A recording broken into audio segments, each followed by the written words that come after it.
Tiene l'agricoltura in Friuli Venezia Giulia, nonostante le aziende siano diminuite di un terzo, del 33% rispetto al 2000. Sono oltre 22.000 quelle attive nella nostra regione. Diminuiscono ma si rafforzano quelle superiori ai 20 ettari, lo rivela il sesto censimento dell'agricoltura concluso a fine marzo di quest'anno. Dopo 5 mesi, 170 operatori coinvolti e circa 30.000 aziende sotto lente di ingrandimento. Diminuisce anche la superficie agricola utilizzata del 7,6%, ma fa ben sperare il fatto che la struttura delle aziende si fortifica dal punto di vista strutturale, in termini di superficie media che passa dai 7,2 ettari del 2000 ai quasi 10 ettari per azienda nel 2010. Bene anche il patrimonio allevatoriale e zootecnico, specie per quanto riguarda i bovini, 90.000 in provincia di Udine e 250.000 suini nel Pordenonese. Dimezzati in 10 anni gli allevamenti da 4.000 a 2.000, ma cresce il numero di capi per azienda. A preoccupare l'agricoltura in montagna, ormai pratica sociale più che opzione economica. La regione lancia l'allarme. Qui la tendenza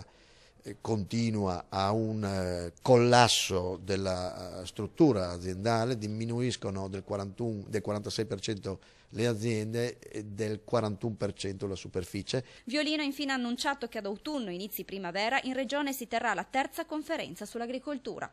Dovremo ripensare anche in termini di intervento regionale gli obiettivi e i contributi da allocare anche come servizi alle aziende stesse.